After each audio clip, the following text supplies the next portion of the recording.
পারবেন তো ট্যাকেল দিতে? বুঝে শুনে বললেন। কমিটির বলি, যদি দেখেন লাইন খারাপ, ছোট্ট একটা কাগজে লিখবেন, হুজুর লাইন খারাপ। আমি এমন জোরে দড়ি মারবো ভাই, আপনার আমার খুঁজে পাবেন না। শোনেন শোনেন শোনেন, আমার আগের থেকে পালানি অভ্যেস আছে, বলেছি না ভাই? পালাতে হবে না, তুমি ঠিক দেখো ভাই। বগুড়ার কাহালুতি মাহফিল হচ্ছে, বগুড়ার কাহালু থানা। নিয়ে গেছে শিবিরা ছাত্র দল। তখন দুজনের ভিতরে মিল মহব্বতে এত ছিল রে ভাই, পান্তাবাদ খেলো দুজন ভাগ করে খেত। আর এখন কি যে হইছে আল্লাহই ভালো জানে, ওর সহ্য করতে পারে না, ওর সহ্য করতে পারে না। এখন দুই ছাত্র সংগঠন আমার নিয়ে গেছে, মাহফিল করতে নিয়ে যাবে। মাহফিলের 2 দিন আগে ফোন দিচ্ছে, হুজুর মাহফিল বন্ধ। কেন? কয় আওয়ামী লীগের লোক আর পুলিশের লোক এসে মাহফিলের স্টেজ সব খুলে থুয়ে চলে গেছে, আর আমাদের নাম লিখে নিয়ে গেছে, আর বলেছে যদি জিহাদি কানা আসে তাহলে কমিটি সহ গোষ্ঠী বেঁধে জেল খাটাবো।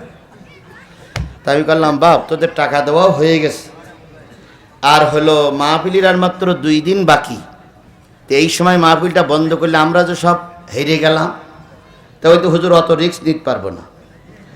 তাই আমি বললাম, শোন বাপ, 2টো হরেন হবে না, আর একটা টেবিল আর একটা চেয়ার হবে না, লাইট না হয় না হোক, ওই বাসের 8টা শুধু লাইট আমার মাথার কাছে জ্বলবে, এতটুকু হবে না। তো হুজুর হলি কেমন, তবুতেই মাহফিল চলবে, তবু মাহফিল বন্ধ করা যাবে না। তো বলতেছে হুজুর একজন সভাপতি তো লাগবে, তো সভাপতি তো নেই। তেমন দেখো গ্রামের কোনো কানা পোকরা যায় একটা সভাপতি বানানো যায় কিনা। কয় হুজুর যার বলতেছি সে বলতে না, জিহাদির মাহফিলই সভাপতি হবো না, কারণ ও লোক তো মরবে আর আমারও মেরে ছুঁয়ে যাবে। এখন আমি বললাম তাহলে কি করা যাবে? তো কাছে হুজুর বলেন তো। আমি বলতে একটা সভাপতি বানাও আর আমি আসবো ইনশাল্লাহ, মাহফিল হবে। তো আপনি আসলেই তো পথের থেকে গ্রেপ্তার হবেন, আমি চুরি করে উঠবো, ভ্যানে যাব, রিক্সায় যাব, গাড়িটাই নিয়ে যাব না, টুপি খুলে গেঞ্জি বুড়ি যাব, ওখানে যেয়ে মঞ্চে বসে টুপি মাথায় দেবো, হবে না? তো আপনি যদি রিস্ক নেন তাহলে আমরা চেষ্টা করি, দেখি। আমার জীবনের কথা কোরআন শরীফ ছুঁয়ে বলতেছে। এখন মাহফিলের দিনে গেছি, যাওয়ার আগে ওরা ইমাম সাহেবের সঙ্গে পরামর্শ করতেছে, হুজুর কি করা যায়। ইমাম সাহেব বলতেছে ওই প্রাইমারি স্কুলের হেডমাস্টার উনি রিটায়ার্ড হয়ে গেছে, হাজি সাহেব, ওরে সভাপতি বানা। এখন ওরা যেই বলছে চাচা কালকে মাহফিল আপনি সভাপতি। ওরে বাবা না, ওই হুজুরের মাহফিল তেতুল হুজুর, ও মঞ্চে উঠেই শুরু করবে, আমি ওই হুজুরের মাহফিলি সভাপতি হব না। কারণ ইমাম সাহেবের এসে বলতে উনি তো হতে চায় না। তখন ইমাম সাহেব বলতে ওই লোকটা টাকার লোভ খুব, যেয়ে বলো যে সভাপতি হলি 5,000 টাকা দেবো। এখন এরা যেই বলতে স্যার আপনি যদি সভাপতি হন তাহলে আমরা 5,000 টাকা দেবো। সভাপতি চিন্তা করতেছে টাকা দিতে হয়, আর ওরা যখন আমার দেবে, আচ্ছা যা আমি সভাপতি, যা আছে কপালে হয়ে যাবে কালকে, তুই যা আমি সভাপতি। কয় হাজার টাকা নেবে? 5,000 টাকা নিয়ে উনি সভাপতি। এখন মাহফিল শুরু হয়েছে, আমিও চলে গেছি। যে মাহফিলে বাধা হয় সেই মাহফিলে মজা হয়, যেখানে বাধা নেই সেখানে মজা নেই। এখন চারিদিক সংবাদ হয়ে গেছে জিহাদি আসবে।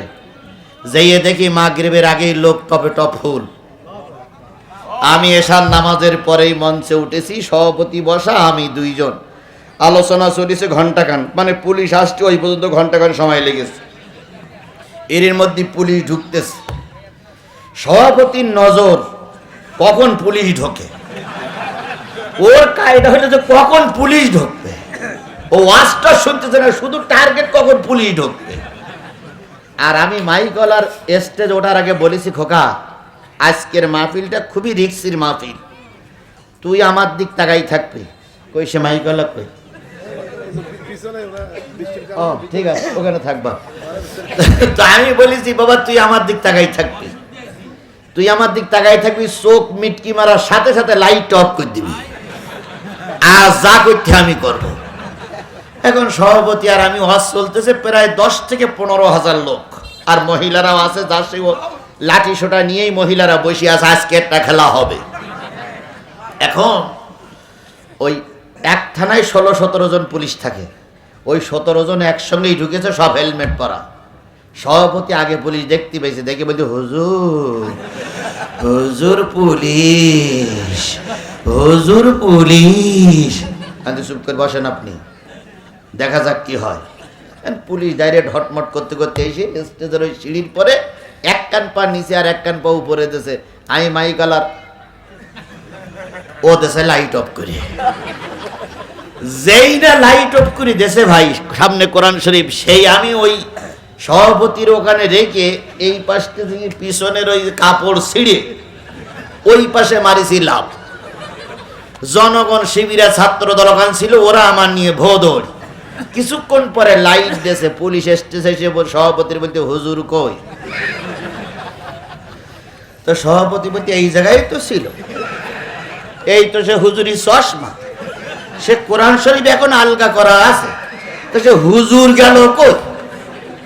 তখন পুলিশ বলতেছে আপনি হুজুর তাড়াইছেন।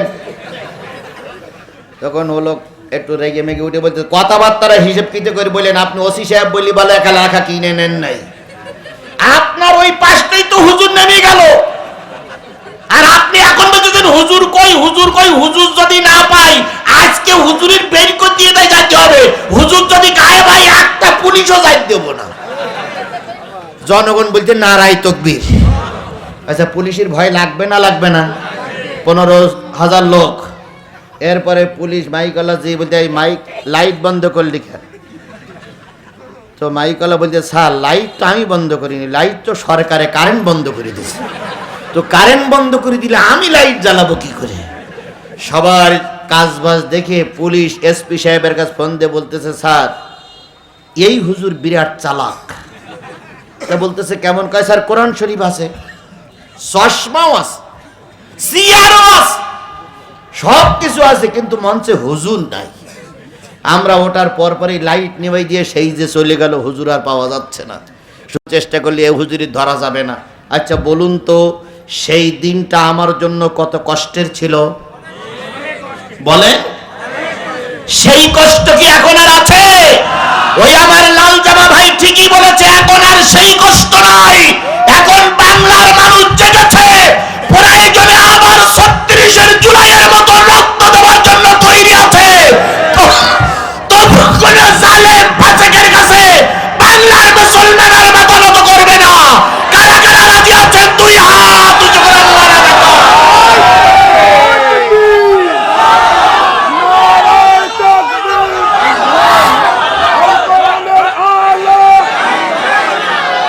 ইসলামের শত্রুরা হুঁশিয়ার, সাবধান।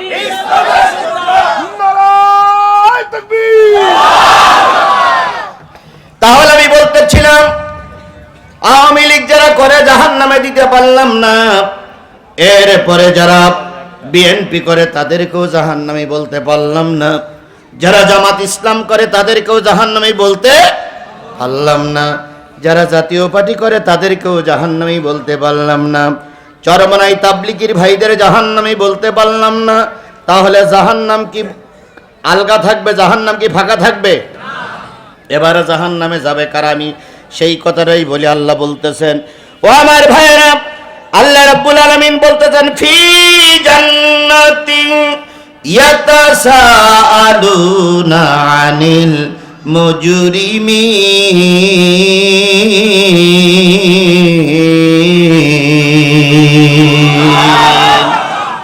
সূরা মুদ্দাসসির 41, 42, 43, 44, 45 5টা আয়াতের ভিতরে কারা জাহান্নামে যাবে আল্লাহ স্পষ্ট করে বলে দিয়েছে। ও ভাই, আল্লাহ যদি বলে দেয় কারোর কোনো রাগ থাকবে? জোরে বলেন, রাগ থাকবে? এবার বলুন তো জাহান্নাম কয়টা আর জান্নাত কয়টা?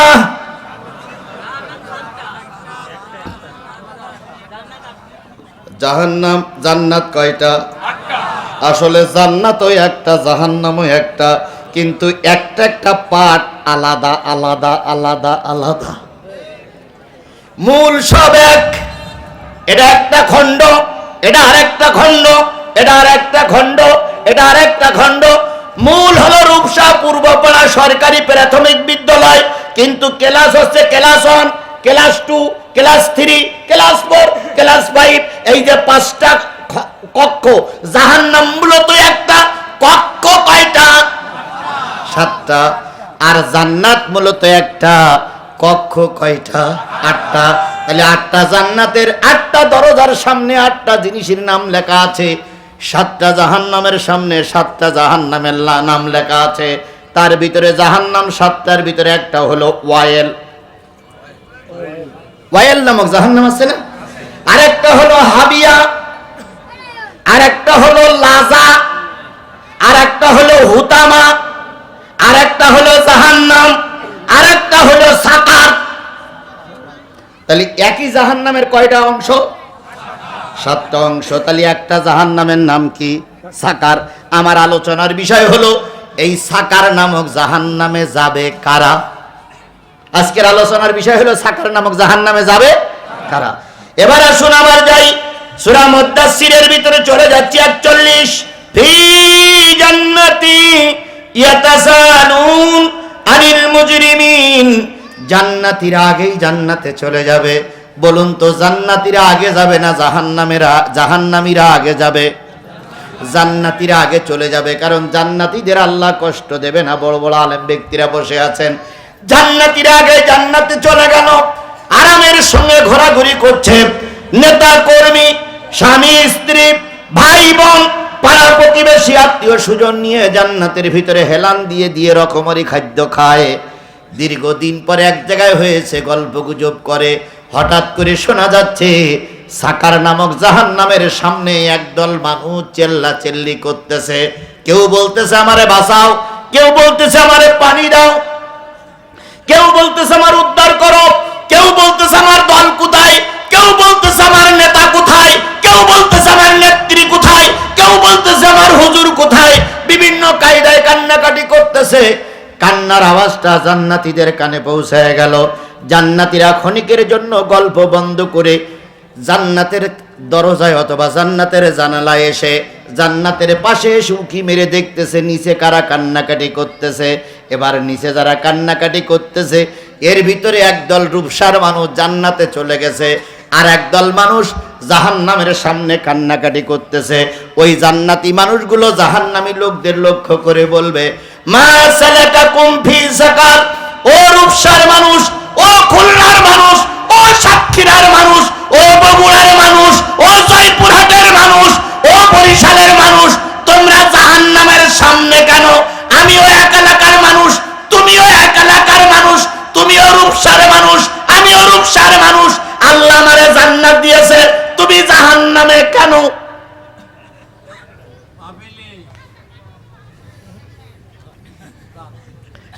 তুমি জাহান্নামে গেছো কেন? আমি জান্নাতে। আল্লাহ আমারে কি, আল্লাহ আমার মাফ করে কোথায় দিয়েছে, আর তুমি জাহান্নামে গেলে কেন? এবার জাহান্নামীরা ছিল নিচে উপরের দিকে তাকাবে। এবার হাদিস শরীফ আসছে ওই জাহান্নামীরা আছে মূলত 4টে গ্রুপ। কোন জাহান্নামের সামনে? এই কথা বলবেন সবাই ঠাস ঠাস করে। কোন জাহান্নামের সামনে? কয় গ্রুপ দাঁড়াই আছে? 4 গ্রুপ। এবার জাহান্নামীরা সব উপরের দিকে তাকাবে। তাকানোর পরে বলবে, ভাইরে আমরা যারা জাহান্নামে এসেছি, আমরা প্রথম লাইনে যারা দাঁড়িয়ে আছি, ক্বালু লাম নাকু মিনাল মুসাল্লিন। আমরা যারা জাহান্নামের সামনে দাঁড়ায় আছি, আমরা কেউ মুসাল্লি ছিলাম না, আমরা কেউ নামাজি ছিলাম না। নামাজ না পড়ার কারণে আল্লাহ আমাদের কোথায় দিয়েছে? কথা বলে, আল্লাহ নামাজ না পড়ার কারণে আমাদের কোথায় দিয়েছে? তাহলে বোঝা গেল বেনামাজিরা যাবে কোথায়? কোন জাহান্নাম? এই কথা বলেন, কোন জাহান্নাম? তাহলে সাকার নামক জাহান্নামে যাবে বেনামাজিরা। এইবার যদি বলি যে দলে নামাজি বেশি সেই দল জান্নাতি দল, যে দলে নামাজি কম সেই দলটা জাহান্নামী দল।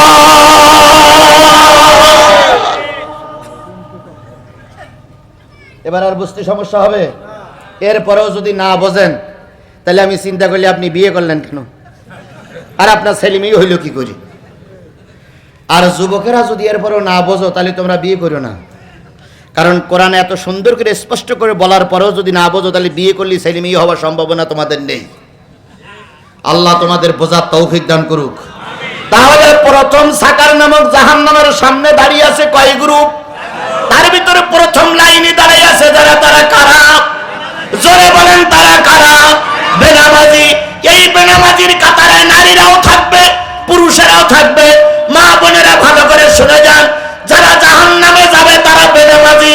আপনি নারী যদি নামাজ না পড়েন আপনি যাবেন জাহান্নামে। এ কথাটা আমার না আল্লাহর? জোরে বলেন আমার না আল্লাহর? তাহলে আল্লাহর ভাষায় বেনামাজি লোক যাবে জাহান্নামে। এবার আপনি বলুন তো, বাংলাদেশে যতগুলো দল আছে নিশ্চয়ই জামাত ইসলামের ভিতরে বেনামাজি বেশি? জামাত ইসলামের ভিতরে বেনামাজি বেশি?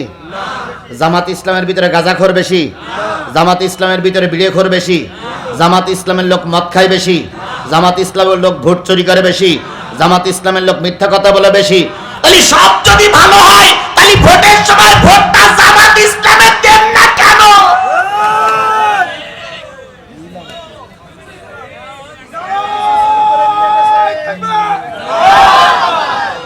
তবে আপনাদের দোষ না, ভোটটা আমরা ঠিকই দিয়েছিলাম, কিন্তু ইঞ্জিনিয়ারিং করে যাবার কথা ছিল একদিক, গেল আর একদিক। রাত 2টা পর্যন্ত সংবাদ শুনছি, লাইন ভালো, সব ইসলামের পক্ষে। 2টা থেকে 4টা পর্যন্ত 2 ঘন্টা কোনো সংবাদ আর আসে না, মিডিয়া বন্ধ, সংবাদ বন্ধ। 4টার পরের থেকে শুনতেছি যে সংবাদ এদিকে আসার কথা ছিল সেই সংবাদ ওদিকে যাওয়া শুরু করেছে। ইঞ্জিনিয়ারিং করে হয়তো ক্ষমতায় যাওয়া যাবে, কিন্তু জনগণের সমর্থন না থাকলে টিকে থাকা যাবে না।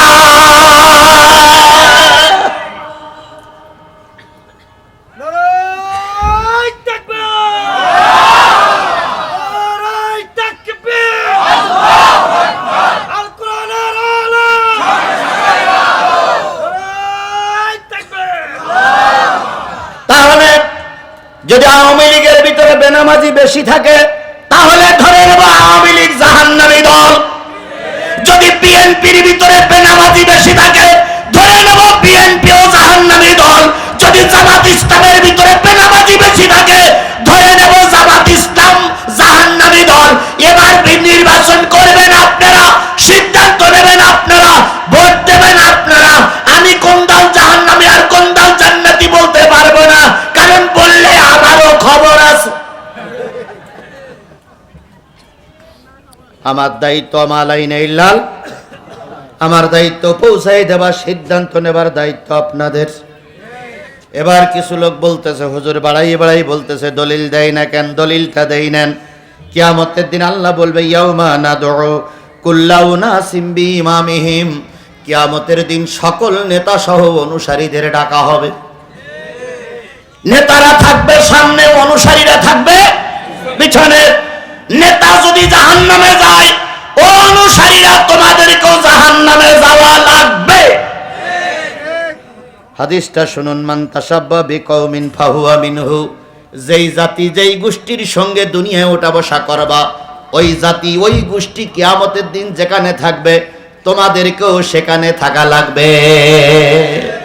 মাইয়াশফা শাফাআতান হাসানাতান ইয়াকুল লাহু নাসিবুম মিনহা ওয়া মাইয়াশফা শাফাআতান সাইয়্যাতান ইয়াকুল লাহু কিফলুম মিনহা। যেই ব্যক্তি একটি ভালো কাজের সাপোর্ট করবে, ভালো কাজের পক্ষে সাপোর্ট দেবে, ভোট দেবে, সমর্থন করবে, এই ভালো কাজের পুরস্কার কিয়ামতের দিন পাবে। আর যেই ব্যক্তি কোনো অন্যায় কাজের সাপোর্ট করবে, অন্যায় কাজের সাপোর্ট করার কারণে যে গুনাহ হবে সেই গুনাহ কবরে যেয়ে নেওয়া লাগবে। ও বাবা, দল ক্ষমতায় যে উমরা করলে যদি সওয়াব হয় সেই সওয়াব তাদের আমলনামায় লেখা হবে যারা দলকে ক্ষমতায় পাঠিয়েছেন। আর দল ক্ষমতায় গেলে যদি বউ বাচ্চা নিয়ে সিনেমা দেখতে যায় এর জন্য যে পাপ হবে, যারা ভোট দিয়ে ওই নেতাদের ক্ষমতায় বসিয়েছেন প্রতিটা পাপ কবরে বসে দেওয়া লাগবে।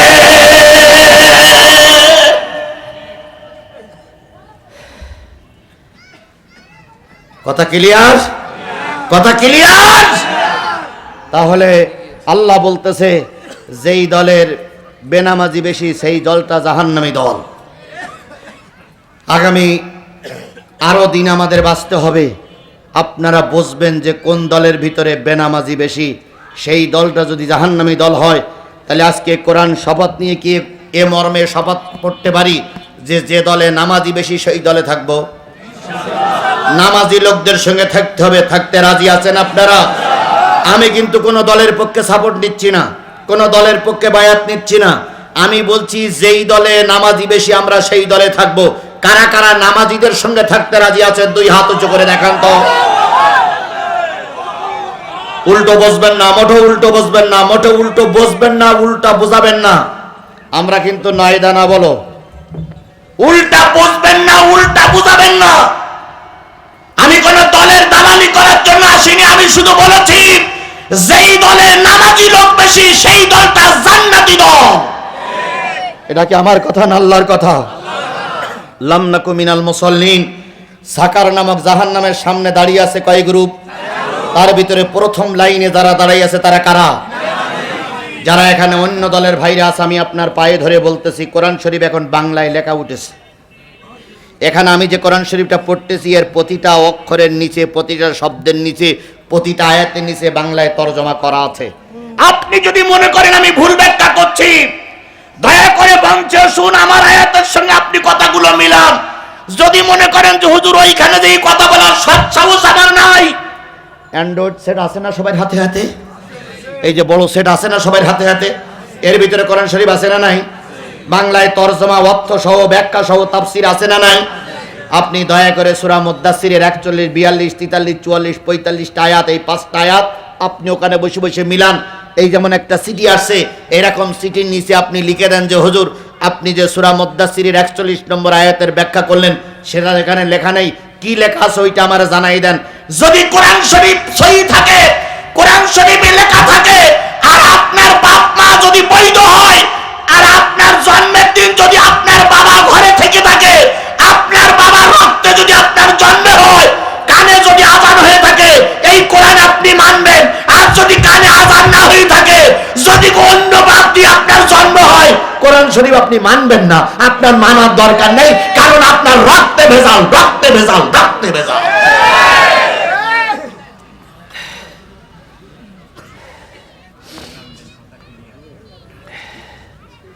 ভাই, যদি মঞ্চে হুজুর না থাকে, মঞ্চে যদি আলেম না থাকে, তাহলে ওয়াজ করার একটা ভাব আসে। আর যদি মঞ্চে হুজুর থাকে, এরকম পাকা পাকা হুজুর, তাহলে ওয়াজ করতে গেলে খুব ভয় লাগে ভাই। কারণ বক্তা হইল 3 পদের, হযরত মাওলানা, হঠাৎ মাওলানা, আর এমনি এমনি মাওলানা। মাওলানা কয় পদের? হযরত মাওলানা, এই যে। আরেকটা কি মাওলানা? হঠাৎ মাওলানা। আরেকটা হলো এমনি এমনি মাওলানা। হযরত মাওলানা কারা? যারা প্রকৃত লেখাপড়া শিখে, তাফসীর ওস্তাদের কাছ থেকে শিখে আবার জাতির সামনে তাফসীর করতে পারে, এরা হলো হযরত মাওলানা। যেমন গতকালকে একজন আলোচনা করে গেছে আমাদের সাতক্ষীরার রত্ন মাওলানা আহমদ আলী সাহেব, উনি হলেন হযরত মাওলানা। আমিরুল ইসলাম বেলালি বাংলার বাগ, উনি হলেন হযরত মাওলানা। এগুলো হলো হযরত মাওলানা। আর হঠাৎ মাওলানা মাদ্রাসায় পড়িনি, কিছু চটি বইটই পড়ি, বাংলায় ফতোয়া জারি করে, এরা হলো হঠাৎ মাওলানা। আর এমনি এমনি মাওলানা কি? এতদিন পর্যন্ত 60-70 বছর পর্যন্ত নামাজ পড়িনি, 60-70 বছর পর এদিক সেদিক একটু ঘুরিয়ে এ ময়দান ও ময়দান ঘুরিয়ে এসে এখন ইয়া বড় দাড়ি, ইয়া বড় টুপি, ইয়া বড় চশমা, গোরে গোরে মুকুরুসি, কালা কালা চশমা, চশমা টশমা পুরি ফতোয়া দেয়, অমুকের মেয়ে বিয়ে করা যাবে না, অমুকের সঙ্গে শাদী করা যাবে না, অমুক যে কবরে শুয়ে ওই কবরে যাওয়া যাবে না, অমুক যে কবরে শুয়েছে ওই কবরে যদি ঘাস হয়, ওই ঘাসে ওই ঘাস যদি কোনো গরুতি খায়, ওই গরুর গোশত এবং দুধ খাওয়া হারাম। ওরা হলো এমনি এমনি মাওলানা। এবার বলুন তো, হঠাৎ মাওলানা বেশি, এমনি এমনি মাওলানা বেশি, না হযরত মাওলানা বেশি? হঠাৎ মাওলানা, এমনি এমনি মাওলানা বেশি। কথা বলেন ঠিক না বেঠিক? এখন হঠাৎ মাওলানা এক জায়গায় গেছে ওয়াজ করতে, এখন কর্তৃপক্ষ তো এখন লোক জড়ো করার জন্য প্রচার করে 3 ইঞ্চি বক্তা। কি এরকম প্রচার করে না? 17 ইঞ্চি হুজুর, গোটা বিশ্ব ভ্রমণকারী হুজুর, প্রতিবন্ধী হুজুর, কানা হুজুর, অন্ধ হুজুর, এই দেখার জন্য লোক আসে। এখন ওই মাহফিলে বহুত লোক বিশ্ব ভ্রমণকারী হঠাৎ মাওলানা। এখন উনি যে বাড়ি খাচ্ছে সেই বাড়ির লোকের কাছে জিজ্ঞেস করছে, ভাই আজকের মাহফিলে যিনি সভাপতি তিনি কি আলেম? তা বলতেছে না, উনি কলেজের শিক্ষক। বক্তা তখন বলছে সুবহানাল্লাহ। আজকের মাহফিলের যিনি পরিচালক উনি কি আলেম? তখন বলতেন না, উনি হলেন হাই স্কুলের হেডমাস্টার। বক্তা বলতে মারহাবা। এখন যেহেতু আলেম নেই, ওয়াজ এক কান হবে। এখন উনি মঞ্চে যেয়ে বলতেছে, ভাই আমি এমন একটা ওয়াজ আজকে আপনাদের শোনাবো যে ওয়াজ বাংলার জমিনে কোনো হুজুর করিনি। শ্রোতা বলতে সুবহানাল্লাহ। এইরকম বক্তা না হলে বক্তা। আর আমি ওয়াজ করে যাওয়ার পরে কিয়ামত পর্যন্ত আর আমার এই ওয়াজ কেউ শোনাতে পারবে না। শ্রোতা বলতে হুজুর ওই ওয়াজই শোনান। এবার বক্তা বলতে, ভাইরা আমার, ও আমার প্রিয় মায়েরা, আমি গোটা আফ্রিকা ভ্রমণকারী বক্তা হঠাৎ মাওলানা, আমি এমন এক ওয়াজ আপনাদের সামনে করব যে ওয়াজ আপনারা শোনেন নাই। জনগণ বলতে হুজুর করেন করেন করেন। এবার বলতেছে, ভাই আফ্রিকার জঙ্গলে ঘুরতে ঘুরতে একটা গাছের সঙ্গে আমার দেখা হলো। সেই গাছটা 4.5 হাত লম্বা। সেই গাছটার এমন গুন্ডে ভাই, সেই গাছের পাতা যদি ড্যাঙায় পড়ে, মাটিতে পড়ে, পড়ার সাথে সাথে বিরাট বড় একটা রয়্যাল বেঙ্গল টাইগার হয়ে যায়, বাঘ হয়ে যায়। ওই পাতা বাঘ হওয়ার পরে যারে পায় তারে খায়, যারে পায় তারা খায়। জনগণ বলতে সুবহানাল্লাহ। এবার বলতেছে, ভাই ওই পাতার ওর একটা পাতা যদি পানিতে পড়ে সঙ্গে সঙ্গে কুমির হয়ে যায়, যারে পায় তারে খায়, যারে পায় তারে খায়। জনগণ বলতে মারহাবা হুজুর ওই ওয়াজই করেন। এখন একজন আলেম ব্যক্তি উনি এসে খুঁটির গায়ে হেলান দিয়ে চুপ করে বসে আছে, গোটা আফ্রিকা জঙ্গল ভ্রমণকারী বক্তা। এখন উনি এবার একটা হাত উঁচু করে বলতেছে, হুজুর আপনি বললেন গাছের পাতা ডাঙায় পড়লে বাঘ হয়, পানিতে পড়লে কুমির হয়। আচ্ছা হুজুর ওই পাতা যদি অর্ধেক ডাঙায় পড়ে আর অর্ধেক পানিতে পড়ে তাহলে কি হবে? তখন সভাপতির বলতেছে, বললেন যে আলেম নেই, ওই যে আলেম আছে লোকমা দেশে। ওয়াখিরু দাওয়ানা আলহামদুলিল্লাহি রাব্বিল আলামিন। সামনের বছর আওয়াজ হবে। তার মানে হঠাৎ মাওলানার পায়জামা গরম। আমি আলেম দেখলেও এরকম ভয় পাই, না জানি কোন জায়গায় লোকমা পড়ে। আমি কোরআন শরীফের লোকমা দিচ্ছি, শুরু করেছি কোন সূরা দিয়ে? না, সূরা জুমার দিয়ে শুরু করছি। উত্তর দিচ্ছি মুদ্দাসসিরের 4টি আয়াত দিয়ে। সামনে দাঁড়াই আছে যারা, তারা কারা? এবার খেয়াল করেন, জাহান্নামের সামনে দাঁড়িয়ে আছে তারা কারা? এবার আওয়ামী লীগের, বিএনপি, জাতীয় পার্টি, জামাতের ভাইরা খেয়াল করেন, মহিলারা খেয়াল করেন, পুরুষরা খেয়াল করেন। যারা 5 ওয়াক্ত নামাজ আজকের থেকে আদায় করবেন, যারা 5 ওয়াক্ত নামাজি, আল্লাহ পাক তাদেরকে 4টি পুরস্কার দেবে। সুবহানাল্লাহ বলবেন না? 5 ওয়াক্ত সালাত যারা আদায় করবে তাদের আল্লাহ কয়টা পুরস্কার দেবে? ভাই এটার ভিতরে খুব বেশি মজা নাই। 2 নম্বর আর 3 নম্বর ভিতরে খুব মজা। জাহান্নামের সামনে দাঁড়িয়ে আছে কয় গ্রুপ? তার ভিতরে কয় গ্রুপের পরিচয় হচ্ছে? শুনতেছে জাহান্নামের দ্বার রক্ষক ফেরেশতারা, আর শুনতেছে উপরে যারা জান্নাতুন নাঈমি দাঁড়িয়ে আছে ওরাই শুনতেছে। জান্নাতুন নাঈমির লোকদের সঙ্গে পরিচয় হচ্ছে সাকার নামক জাহান্নামীদের সঙ্গে। এরা বলতেছে আমরা দাঁড়িয়ে আছি কয় গ্রুপ? তার ভিতরে আমরা কি? বেনামাজি। 2 নম্বরটা বর্তমান সমাজের সঙ্গে 100% মিল। 3 নম্বরটা এই মঞ্চে যারা বসে আছে এনাদের সঙ্গে মিল। এই জন্য দয়া করে 2 নম্বর আর 3 নম্বর আলোচনা না শুনে যদি চলে যান আপনি আজকে ভুল করবেন। এই জন্য আমি ঘড়ি দেখেছি, খুব বেশি লম্বা সময় নেব না। যারা দাঁড়িয়ে আছে এদের বসতি বলবো না, দাঁড়াই দাঁড়াই শুনুক, তবে বাবারা চলে যাইও না, কারণ তোমাদের জন্য আমাদের সমাজ। তাহলে যারা নামাজি হবে তাদের জন্য আল্লাহ পাক কয়টা পুরস্কার রেখেছেন? 1 নম্বর নামাজি যারা হবে তারা দোজখে যাবে না। 2 নম্বর নামাজি যারা হবে তারা যাবে আল্লাহর জান্নাতে। 3 নম্বর নামাজি যারা হবে তাদের কবরে আযাব হবে না। 4 নম্বর যারা নামাজি হবে তারা ঈমান নিয়ে মৃত্যুবরণ করবে। বলুন তো এই 4টে পুরস্কার যদি আমার জীবনে আসে, আমাদের জীবনে আসে, আর কিছু চাওয়ার দরকার আছে? আর কিছু পাওয়ার দরকার আছে? এবার সাহাবী আজমাইন বলেন, ইয়া রাসূলুল্লাহ সেই 4টি পুরস্কারের কথা বলুন। নবী বললেন, সাহাবীরা বলো তো 5 ওয়াক্ত নামাজের ভিতরে ফরজ নামাজ কয় রাকাত? ও রূপসার মুসলমানেরা বলুন তো 5 ওয়াক্ত নামাজের ভিতরে ফরজ নামাজ কয় রাকাত? আরো জোরে বলেন। 17 রাকাত ফরজ নামাজ। এই 17 রাকাত ফরজ নামাজের ভিতরে বেলা ডুবলে একটা নামাজ পড়তে হয়, সেই নামাজটার নাম কি? মাগরিবের ফরজ নামাজ কয় রাকাত? নারী আর পুরুষ যুবকেরা শোনো, মাগরিবের ফরজ নামাজ 3 রাকাত। এবার বলুন তেশার ফরজ নামাজ কয় রাকাত? এই 4 আর 3 7 রাকাত নামাজ আজকের থেকে, আজকের এই মাহফিলের পর থেকে যারা ঠিক মতন আদায় করবে, মৃত্যুর সাথে সাথে আল্লাহ পাক সাকার নামক জাহান্নাম সহ সকল জাহান্নামের দরজাগুলো ওই নামাজি লোকদের জন্য বন্ধ করে দেওয়া হবে। তাহলে দোজখে যেতে চান কেডা কেডা একটু হাত তোলেন।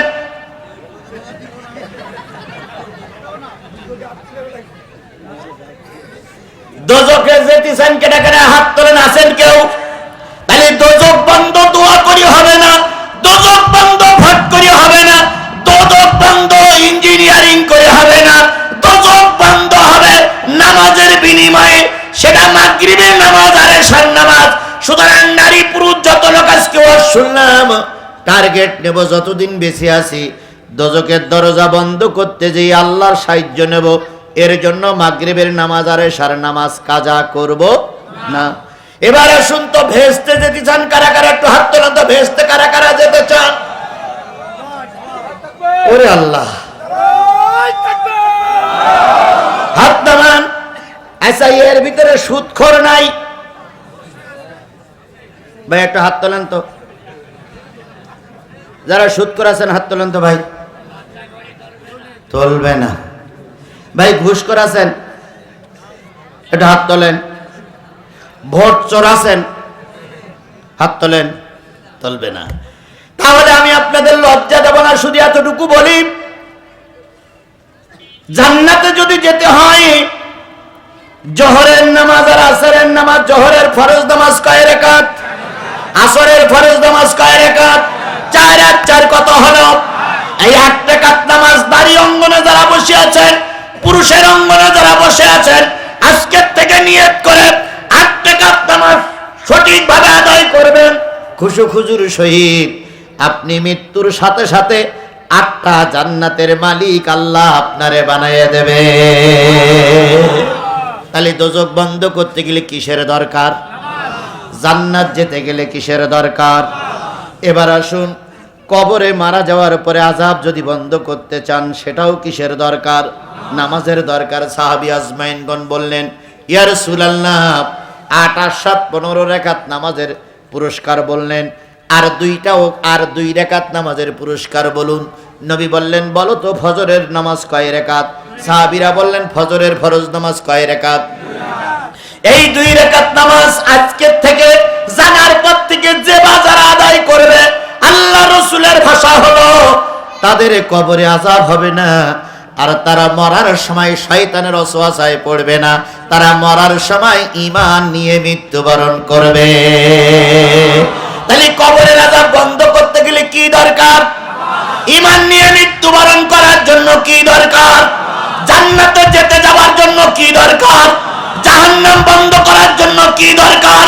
সব যদি নামাজের দরকার হয়, ও আমার বাংলাদেশের জাতি কেন নামাজ আদায় করো না? কেন নামাজ আদায় হয় না? কেন নামাজ পড়া হয় না? গত পরশুদিন জাতীয় সংসদে একটা বিল পাশ হয়েছে। বিল পাশ করার আগে যিনি বিলটা উত্থাপন করেছেন তিনি বললেন, মাননীয় স্পিকার, বিলটা আমরা আগে পাশ করে তারপরে নামাজে যাই। স্পিকার বললেন, না, আগে নামাজ। সুবহানাল্লাহ বলবেন না? এটা সুবহানাল্লাহ বলবেন না? আগে নামাজ। নামাজ বাদ দিয়ে বিল পাশ করার পক্ষপাতী আমি নই। জাতীয় সংসদ 3টে পর্যন্ত মুলতবি করা হলো। আমরাও তো চাই স্পিকারের মতন বাকি এমপি গুলো একই মতের পথের হোক, তাহলে জাতীয় সংসদ হবে জান্নাতি সংসদ। কিন্তু দুর্ভাগ্য আমাদের, জাতীয় সংসদের নেতা একজন আর জাতীয় সংসদ চালায় আর একজন। সেদিনকে রফিকুল ইসলাম খান সিরাজগঞ্জের উনি বলেছেন যে, স্যার মাননীয় স্পিকার, আগে দেখতাম বিরোধী দলীয় নেতার পরে সংসদ নেতা বক্তৃতা করে, এখন থেকে বিরোধী দলের নেতার পরে মন্ত্রীরা বক্তব্য দেয়, তাহলে সংসদ নেতা থাকার মানেটা কি? আমার ভাষায় আগে কুকুরই লেজ নাড়াইতো, আর এখন লেজে কুকুর নাড়ায়। কথাটা একটু কঠিন হয়ে গেল মনে হয় নাকি?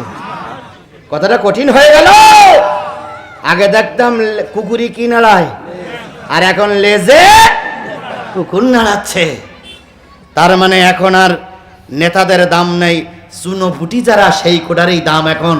ভারতের কাছে মুসলেকা দিয়ে যারা আসছে তারাই এই দেশে গরম গরম কথা বলছে। কথা বলেন ঠিক না বেটি? শোনো বাংলার মুসলমান, ভারতের দালালদেরকে বাংলাদেশে কখনো বাংলাদেশের মুসলমানেরা মেনে নেয়নি। তোমরা বাংলাদেশের দালালি করো, স্যালুট জানাবো। যদি ভারতের দালালি করো, শেখ হাসিনা যে রাস্তায় গেছে জনগণ হয়তো সেই রাস্তায় তোমাদেরও তাড়িয়ে দেবে। কিছু কিছু লোক বলতেছে, হুজুর আগে মাইর খাইছেন, এখনো মাইর খাবেন। আমিও মাইর খাওয়ার জন্য তৈরি, তবুও শরীরে যতক্ষণ এক ফোঁটা রক্ত আছে বাতিলের কাছে মাথা নত করা হবে না। এক ফোঁটা রক্ত থাকা অবস্থায় কোন জালেমের কাছে মাথা নত করা হবে না। প্রয়োজনে আবার 36 জুলাইয়ের মতো রক্ত দেব, আবার রিমান্ডে যাব, আবার জেলে যাব, তবু কোন ফাসেক মুনাফিকের কাছে মাথা নত করব না। কারা কারা রাজি আছেন দুই হাত উঁচু করে আল্লাহর কাছে?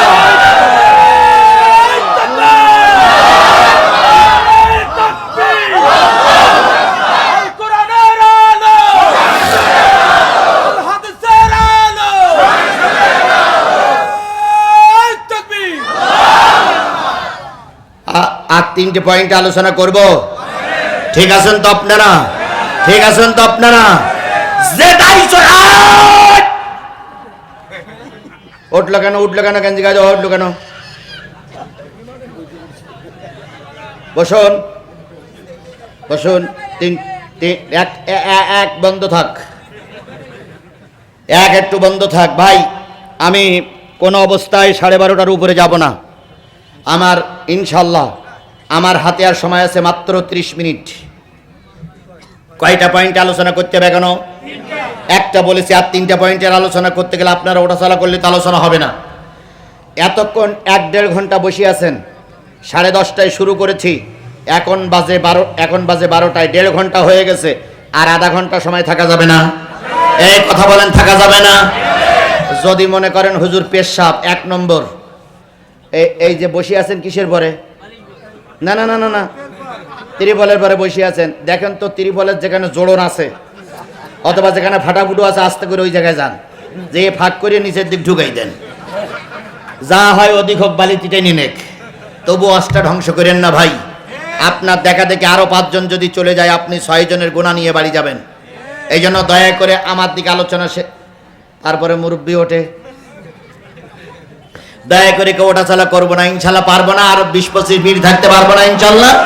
তাহলে বলতেছিলাম, জাহান্নামীরা দাঁড়িয়ে আছে, জান্নাতীরা প্রশ্ন করছে, তোমরা জাহান্নামের সামনে কারা দাঁড়িয়ে আছো?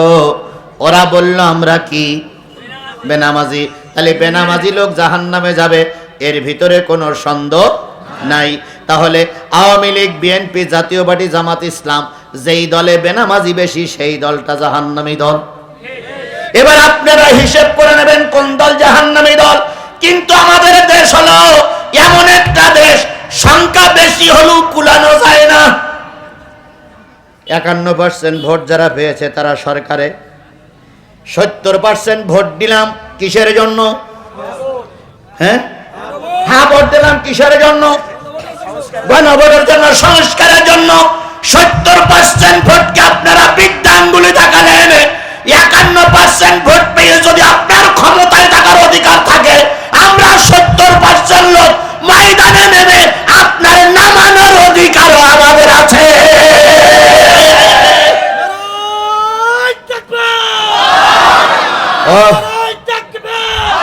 ও ভাই, 70% বেশি না 51% বেশি? এই কথা বলেন, 70% বেশি না 51% বেশি? 51% ভোট নিয়ে যদি আপনি প্রধানমন্ত্রী হতে পারে, 51% ভোট পেয়ে যদি আপনি স্বরাষ্ট্রমন্ত্রী হতে পারেন, 70% ভোট নিয়ে আমাদেরও আপনাদের বিরুদ্ধে আন্দোলন করে নামানোর অধিকার আছে। আপনারা ভয় দেখান, আমরা রাজপথে নামলে এই করব সেই করব, ওই ভয় আমাদের দেখাইও না, কারণ আমরা ও রাস্তা দেখে শুনে এ পর্যন্ত এসেছি। কথা বলেন ঠিক না বেটি? 20টা মামলার আসামি ছিলাম, 5 দিন আইনা ঘরে ছিলাম, 5 দিন রিমান্ডে ছিলাম, 300 দিন জেলের ভিতরে থেকেছি, তবুও জালেমের কাছে মাথা নত করিনি। ও ভয় কাপুরুষদের দেখাবা, আমাদের ওই ভয় দেখাইও না। আমরা রক্ত দিতে জানি। কথা বলেন ঠিক না বে ঠিক? রূপসার মানুষ, খুলনার মানুষ রক্ত দিতে জানে। কথা বলেন, কথা বলেন, কথা বলেন। সুতরাং আমরা চাই আমরা মিলেমিশে থাকি, কারণ আমরা সবাই এক জেলের ভাত খাওয়া মানুষ। এই জন্য আমরা মিলেমিশে দেশটারে উন্নয়নের দিকে নিয়ে যেতে চাই, কেউ কারোর সঙ্গে শত্রুতা করে নয়। কথা বলেন ঠিক না বে ঠিক? আল্লাহ আমাদের বোঝার তৌফিক দান করুক। জান্নাতি মানুষগুলো বলল, বুঝলাম তোরা যারা দাঁড়িয়ে আছিস তারা প্রথম লাইনে কি? এবার জান্নাতি মানুষগুলো বলল, 2 নম্বর লাইনে তোরা কারা রে ভাই? তখন 2 নম্বর লাইনে যারা ছিল তারা উত্তর দিচ্ছে, ওয়ালাম নাকু নুতিমুল মিসকিন, আমরা হলাম গরিবের মাল খাওয়া পাটি। 2 নম্বর লাইনে যারা দাঁড়াই আছে, আমরা হলাম গরিবের মাল খাওয়া পাটি, তার মানে আমরা হলাম সাদাবাস। আমরা কি বাস? আমরা কি বাস? আমরা কি বাস? আমরা সাদাবাস। সরকার ক্ষমতায় ছিল, সেই বলে বলিয়ান হয়ে জনগণের মাল খেয়েছি, জনগণের কাছ থেকে আদায় করেছি, গরিবের মাল খেয়েছি। আমরা ছিলাম চাঁদাবাজ। তাহলে চাঁদাবাজি যারা করবে, জনগণের মাল যারা খাবে, এরা যাবে সাকার নামক জাহান্নামের কয় নম্বর লাইনে? জোরে বলেন, কয় নম্বর লাইনে? সুতরাং চাঁদাবাজি যারা করছো, চাঁদা যারা তুলতেছো, চাঁদা যারা খাচ্ছ, গরিবের মাল যারা খাচ্ছ, লিখে নাও, শুনে নাও, বুঝে নাও, কোরআন শরীফ পড়ে নাও, আল্লাহ তোমাদেরকেই দেবে জাহান্নামে। আমাদের বাংলাদেশে কোনো চাঁদাবাজি নাই? আছে? এ কথা বলেন, আছে? থাকলেও খুলনায় নেই, খুলনায় থাকলেও রূপসায় নেই। হ্যাঁ, রূপসায় থাকলে এই এলাকায় নাই। কি হবে তোমার নামাজ? কি হবে তোমার হাজিগিরি? কি হবে তোমার ব্যবসাগিরি? কি হবে তোমার সভাপতিগিরি? তুমি জনগণের কাছ থেকে চাঁদা উঠাও, আল্লাহ তোমার জন্য সাকার নামক জাহান্নাম সাজিয়ে রেখেছে। সুতরাং সাকার নামক জাহান্নামে তারাই যাবে যারা চাঁদাবাজির সঙ্গে জড়িত। এই দল জামাত ইসলামের ভিতরে বেশি, চাঁদাবাজির লোক জামাত ইসলামের ভিতরে বেশি। এই কথা বলেন, জামাত ইসলামের ভিতরে চাঁদাবাজি বেশি? তাহলে জামাত ইসলামের ভিতরে যদি চাঁদাবাজি না হয়, চরমনার ভিতরে যদি চাঁদাবাজি না হয়, তাবলীগের ভিতরে যদি চাঁদাবাজি না হয়, হেফাজতের ভিতরে যদি চাঁদাবাজি না হয়, এনসিবির ভিতরে যদি চাঁদাবাজি না হয়, তাহলে জোর গলায় বলতে পারি এই দলের লোকগুলো জান্নাতি দল।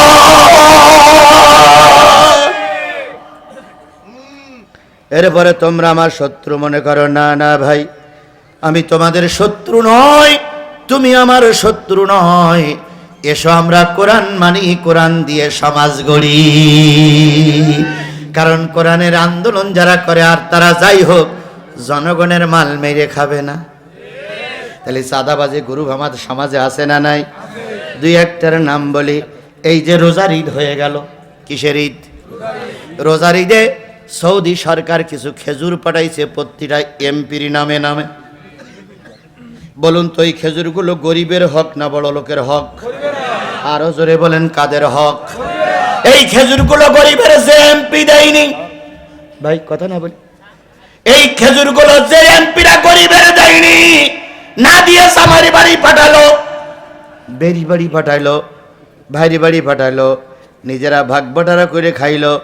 আমার মতে এই খেজুর পাইখানা খাওয়া ভালো ছিল, কারণ যেটা খেয়েছো ওটা কার হক? গরিবের হক। তুমি খেলে কেন? সুতরাং আজকে যারা গরিবের খেজুর পেটের ভিতরে ঢুকায়ছ, গরিবের টাকা পেটের ভিতরে ঢুকায়ছ, আজ হোক কাল হোক গরিব তোমার পেট ফেরে বের করবে। যদি এ জগতেও না হয়, পর জগতে জনগণ তোমার কাছ থেকে কড়াই করে আদায় সাদাবাজি, গরিবের মাল খাওয়া পার্টি যদি জামাত ইসলামের ভিতরে থেকে থাকে, সমাজ কল্যাণের ভিতরে থেকে থাকে, সমাজ কল্যাণ জামাত ইসলাম জাহান্নামী দল। আর যদি না থেকে থাকে তাহলে ধরে নেব জামাত ইসলাম হেফাজত চরমনাই জান্নাতি দল। আর যারা সাদাবাজি করতেছো তারা জাহান্নামের কাতারে দাঁড়িয়ে থাকবা। সুতরাং আজকে আমাদের বাংলাদেশের মুসলমানদের কথা পরিষ্কার, সাদাবাজি করব না, সাদাবাজি করতে দেব না। কথা বলেন না কেন? সাদাবাজি করব না, সাদাবাজি করতে। যদি কেউ সাদাবাজি করে, সাদাবাজি যদি বন্ধ না হয়, আমরা আন্দোলন করে তুলব রূপসায়। আর ওদিকে জাতীয় সংসদে আমাদের নেতারা আন্দোলন করবে, সাদাবাজদের রাস্তায় বেরোতে দেব না। লোকের গইলির গরু চুরি করিয়ে তাই দলের ভুড়ি ভোজ হয়। ও সেই রাস্তার কুকুর জবাই করে খাইতে পারো না। এরকম গইলির গরু চুরি করে ভুড়ি ভোজের ব্যবস্থা করা লোক আছে না নাই? সেই দল নিশ্চয়ই জামাত ইসলাম। বুঝে শুনিয়ে বললেন। সুতরাং চাঁদাবাজিরা যাবে জাহান্নামে। আমার মা বোনেরা যারা আছেন, আপনার স্বামী সারাদিন কোনো কাজ করে না, বাজার করে আসে কোন টাকা দিয়ে? বাড়ি আসার পরে জিজ্ঞেস করো যে গরুর গোশ কয় কেজি নিয়েছো, 2 কেজি ইলিশ মাছ 1 কেজি নিলে টাকা বিলে কোথায়? তুমি স্ত্রী ঘরের থেকে সোচ্চার হও, চাঁদাবাজি না করে রিকশা চালাতে বাধ্য হবে। রিকশা চালায়ে মোটা চাউলের ভাত আর ডাউল খাও, ওটা হালাল খাদ্য। আর চাঁদাবাজি করে গরিবের হক নষ্ট করে বড় অঙ্কের খাওয়া, ওই পেটের ভিতরে যা যাবে শুকরের মাংস চাইতে নিকৃষ্ট জিনিস পেটের ভিতরে ঢুকবে। রোগ এমন আল্লাহ দেবে কিয়ামত পর্যন্ত ডাক্তার দেখালে ভালো হবে না। এই জন্য যারা চাঁদাবাজির দলের সঙ্গে জড়িত, যারা পরের মাল খাওয়ার সঙ্গে জড়িত, যারা পরের জায়গা দখল করার সঙ্গে জড়িত, তারা যাবে কোথায়? জাহান্নামে। আল্লাহ আমাদের এই পরের মাল খাওয়ার হাত থেকে হেফাজত করুক। আর একটু জোরে বলেন আমিন। আরো জোরে আমিন। 3 নম্বর কথাটা খুবই গুরুত্বপূর্ণ, বলবো? ধৈর্য আছে তো? 3 নম্বর কথাটা খুবই, ভাই আপনারা কুচকাচ করতেছেন নাকি? সমস্যা না, বসেন। আচ্ছা আচ্ছা আচ্ছা আচ্ছা বসেন। এবার এই জায়গায় আরেকজন দখল করে। 3 নম্বরে কারা আছে দেখি, দেখবো। হ্যাঁ, এইবার বলো, অনেকে ধরা পড়ে যাবে। ধরা তুমি পড়ে গেছো রঙ্গিলা জলে। এবার কিন্তু রঙ্গিলা জলের ভিতরে অনেক হুজুরাই ধরা পড়বে। তালি প্রশ্ন করছে কারা? জান্নাতীরা। কোন জান্নাতি? নাঈম নামক জান্নাতীরা প্রশ্ন করছে। আর অধিক জাহান্নামের ফেরেশতারা প্রশ্ন করছে, তোমরা প্রথম লাইনে দাঁড়াই আছো কারা? ওরা উত্তর দিল কি? 2 নম্বর লাইনে দাঁড়াই আছো কারা? সাদাবাজ, গরিবের মাল খাওয়া পার্টি, এতিমের মাল খাওয়া পার্টি, গরিবের মাল আত্মসাৎ করা পার্টি। এবার জাহান্নামী ফেরেশতারা আর যারা জান্নাতে গেছে ওরাই বলবে, 3 নম্বর লাইনে যাদের দেখা যায় তারা তো হুজুর হুজুর মনে হয়, তারা তো মৌলবী মৌলবী মনে হয়, তাদের তো মসজিদের ইমাম বলে মনে হয়, তাদের দেখলি তো মাদ্রাসার মুহতামিম মনে হয়, তাদের দেখলি তো বক্তা মনে হয়, তাদের দেখলি তো মাদ্রাসার প্রিন্সিপাল মনে হয়, তাদের দেখলি তো কলেজের উচ্চ শিক্ষিত লোক মনে হয়। তোমরা বাবু জাহান্নামে আসলে কেন? তুমি না বক্তা ছিলে, তুমি না মসজিদের ইমাম ছিলে, তুমি না অমুক মাদ্রাসার প্রিন্সিপাল ছিলে, তুমি না অমুক মাদ্রাসার মুহতামিম ছিলে, তোমরা জাহান্নামে আসলে কেন? এবার ওই হুজুরগুলো আকাশের দিকে, উপরের দিকে তাকায় বলবে, ওয়াকুন্না নাখুদু মাআল কায়দিন।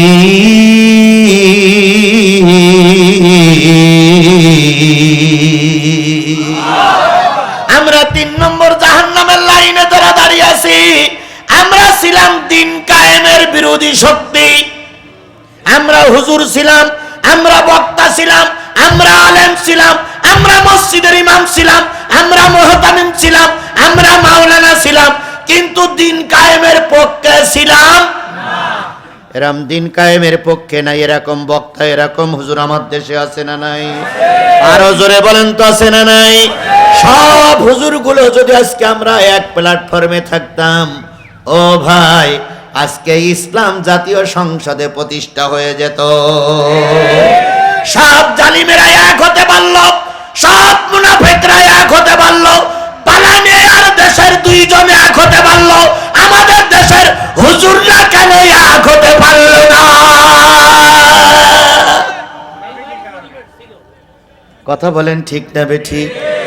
আলেমে আলেমে বিভেদে এখন জালেমে জালেমে দোস্তি, আলেমে আলেমে বিভেদে এখন জালেমে জালেমে দোস্তি, পথের ঠিকানা জানা নাই কারো, কে কোথায় পাবে স্বস্তি।